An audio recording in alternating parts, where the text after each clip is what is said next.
கிறிஸ்துவுக்குள் அன்பான கர்த்தருடைய பிள்ளைகளே, உங்கள் யாவரையும் ஆண்டவராகிய இயேசு கிறிஸ்துவின் ஈடு இணையற்ற பரிசுத்த நாமத்தினால் உங்களை ஆசீர்வதிக்கின்றேன், வாழ்த்துகின்றேன்.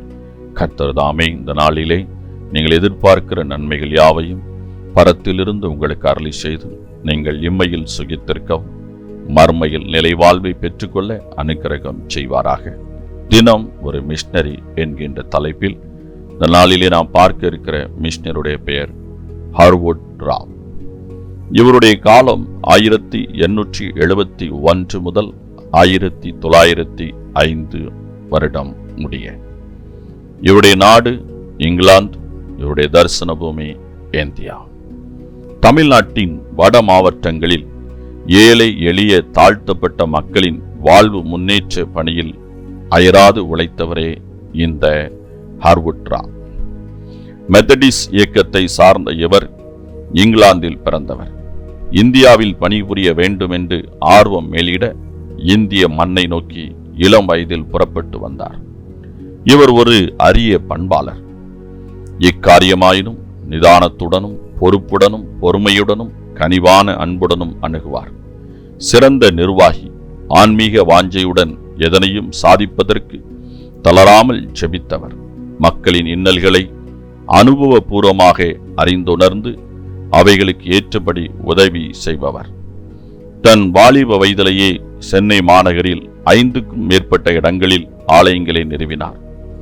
இங்கிலாந்தில் இதற்கென்று பெரும் பொருளாதார உதவியையும் தளவாட பொருளுதவியையும் பெற்று எழில்மிகு ஆலயங்களை கட்டினார்.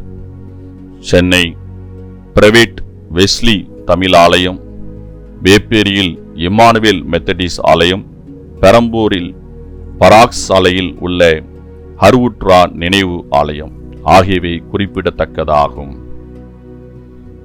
தமிழில் சரளமாக பேசும் ஆற்றலும் பிரசங்கம் செய்யும் தாளந்தும் நிரம்ப பெற்றவர். கட்டிட கலையிலும் சிறந்து விளங்கியவர். அருட்திரு மோனகன், வில்லியம் கவுடி, கெலட் ஆகியோருடன் இணைந்து பணியாற்றியவர். சென்னை மாநகரில் பல்வேறு பகுதிகளில் காலரா என்னும் தொற்றுநோய் பரவிய போது மக்களோடு மக்களாக இணைந்து அவர்களுக்கு தொண்டு செய்தவர்.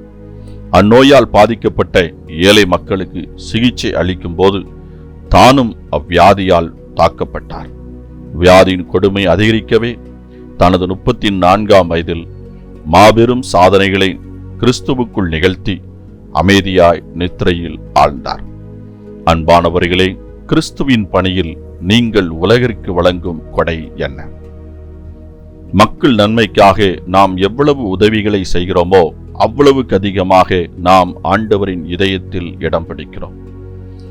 அன்பானவர்களே, இந்த ஹர்வுட் ராவ் மாபெரும் பணிகளை செய்திருக்கின்றார். 34 ஆண்டுகள் இந்த உலகத்திலே வாழ்ந்தாலும், குறுகிய காலம் அவருடைய ஜீவியம் காணப்பட்டாலும், அந்த குறுகிய நாட்களிலே அவர் சிறப்பாக பல ஆலயங்களை கட்டி எழுப்பியிருக்கின்றார்.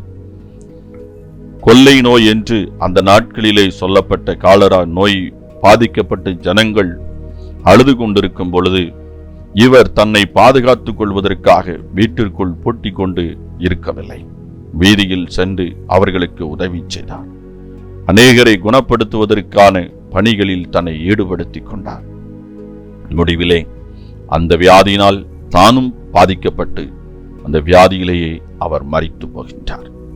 அன்பானவர்களே, கிறிஸ்துவின் அன்பு இவருக்குள்ளாக எவ்வளவாய் அனல் மூட்டி இருந்தால் தன்னை பாதுகாத்துக் கொள்ளாமல் தன்னுடைய ஜீவன்தான் முக்கியம் என்று பாராமல் தியாக உணர்வோடு மற்றவருடைய உயிரை காப்பாற்றுவதற்காக அவர் அர்ப்பணிப்போடு செயல்பட்டு அநேகருடைய ஜீவனை மீட்டிருக்கின்றார். அன்பானவர்களே, நாம் பிறருக்காக செய்கின்ற நன்மைகள் யாவும் பரத்தில் நமக்கு ஒரு சிறந்த பொக்கிஷத்தை ஏற்படுத்துகின்றது. இந்த உலக வாழ்வு நிலையற்றது. நாம் எப்பொழுது இந்த உலகத்தை விட்டு கடந்து போவோம் என்பது நமக்கு தெரியாது.